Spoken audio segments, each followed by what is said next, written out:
La dernière fois, j'ai eu une conversation avec quelqu'un et on avait eu un sujet très intéressant et j'aurais bien voulu en parler avec vous ce soir. C'est le sujet de la confiance en soi. Donc je pense que vous avez tous une définition assez approximative du sujet et j'aurais aimé vous donner la mienne ce soir. La confiance en soi, c'est la conviction d'avoir toutes les ressources nécessaires pour faire face à l'avenir. C'est se jeter dans l'action malgré les doutes et malgré les peurs. L'objectif, c'est de garder en tête je sais qui je suis et je sais que je vais y arriver. Cependant, il faut faire une différence entre la confiance en soi et l'estime de soi. L'estime de soi, c'est la valeur que l'on se porte, le degré d'amour que l'on a pour soi. Je vais vous poser une question. Comment les gens pourraient vous aimer si à la base vous ne vous aimez pas vous-même? Lorsque vous vous aimez qu'au travers du regard des gens, vous êtes dans une phase de dépendance. La dernière fois, je me baladais sur Internet parce qu'on sait, nous les jeunes, on est tous collés à notre téléphone. Et j'ai vu une phrase totalement absurde qui était « Je peux avoir confiance en moi sans estime de soi ». Comment retranscrire la confiance en soi si vous ne vous portez même pas vous-même de l'amour? Quand vous voulez commencer le processus de confiance en soi, il faut parler d'un thème qui est important, c'est le regard d'autrui. Comme le disent beaucoup de leaders, si tu veux avoir confiance en toi, il faut être sûr de toi. Par exemple, quand tu marches dans la rue et que tu as la tête baissée, rien que ça, tu montres une défaillance de la confiance que tu as en toi. Tu seras donc la personne qui se décale pour laisser passer quelqu'un.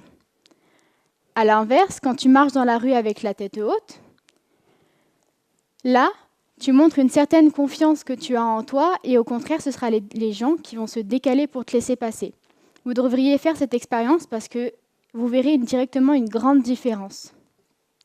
Les gens ils ne vont plus vous regarder parce que vous aviez quelque chose sur toi, mais parce que vous retranscrivez cette confiance qui est en vous. L'objectif, c'est de se détacher du regard des gens. C'est un processus qui vaut le coup, même s'il est long. Ça vaut le coup de se battre pour combattre ses faiblesses, pour combattre ses peurs. Je pense qu'ici, il y a une majorité de personnes qui ne sont pas allées au bout d'un objectif, au bout d'une idée, à cause du regard des gens. Ce qui est important de savoir, c'est que même si ce processus il est compliqué, par exemple, ma mère, elle a fait ce processus toute sa vie. Aujourd'hui, elle peut dire qu'elle n'a plus peur du regard des gens et qu'elle a confiance en elle. C'est pour vous montrer que c'est un processus qui est peut-être long, selon les personnes, mais c'est un processus qui vaut le coup. Et là, vous allez me dire, ok, mais bon, dans quel domaine on est sûr du résultat? Eh bien, aucun. Sauf dans votre zone de confort. Par exemple, le peureux, il va toujours attendre d'être sûr à 100% de lui pour pouvoir faire quelque chose. Bon, il faut lui dire qu'on n'est jamais sûr à 100%. Hein. Ce sera la personne qui ne lève pas la main lors d'une réunion, qui ne va pas aller vers quelqu'un qui l'apprécie. Par exemple, vous vous souvenez quand vous étiez petit à la piscine municipale? On avait un plongeoir, et c'est un plongeoir qui faisait quand même relativement peur. Donc on montait un barreau, un deuxième barreau. On arrivait au premier étage. Bon là, on était déjà content, mais il en restait un deuxième.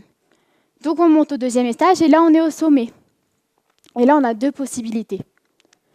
Soit on redescend, on n'affronte pas notre peur et on va voir le peureux qui est en bas, ou alors on saute.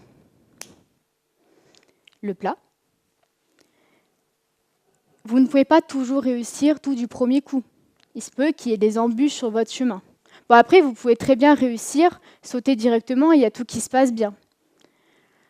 Après, pour revenir sur le plat, c'est pas si terrible que ça, hein, on s'habitue. Le but, c'est que quand vous sautez, vous arrivez à vous débarrasser d'une peur et c'est là que vous montrez que vous avez confiance en vous. Pour pouvoir démarrer ce processus, j'ai sélectionné 5 petites méthodes qui sont relativement importantes, même très importantes. Comme la première, c'est d'accepter qui vous êtes. Cela est très importante quand même. Hein. Vous ne pouvez pas changer votre personne. Donc à un moment, il faut que vous preniez conscience de vos valeurs et d'accepter celui ou celle que vous êtes. C'est plus facile à dire qu'à faire, mais quand vous y arrivez, vous avez commencé ce processus de confiance en soi. Le deuxième, c'est d'accepter d'échouer. Que ce soit pour les étudiants ou pour les personnes dans la vie active, nous sommes souvent face à des échecs, sauf que dans ces échecs, il faut prendre en compte la solution et le fait que c'était le destin d'échouer. Je sais que pour les personnes étudiantes ou même les personnes, plus spécialement les personnes en troisième année, on est quand même face à une grosse compétitivité entre nous. Et aussi pour l'approche des les masters où on sait qu'ils ont quand même un taux d'acceptation assez strict. Par exemple, avant de venir en AES, j'ai fait une première année de droit. Ça a été ma pire année niveau scolaire. J'étais comme ça à l'idée d'aller en cours. C'est ironique car je rappelle que les personnes en études sup, nous étions tous enfermés chez nous. Et cette angoisse, elle s'est retranscrite dans mes notes et par conséquent, je n'ai pas eu mon année.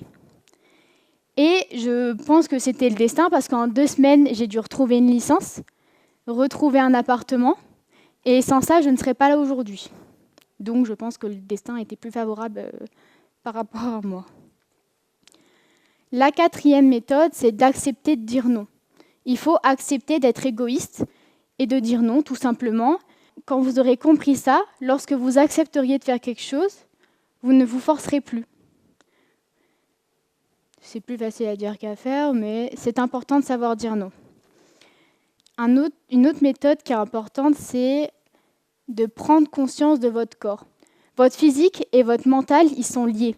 Quand vous n'allez pas bien mentalement, vous n'irez pas bien physiquement. Ça peut se ressentir par de la fatigue, par des changements d'humeur, tout simplement. Ça peut être de l'eczéma, plein de petites maladies comme ça, plein de petits problèmes de peau.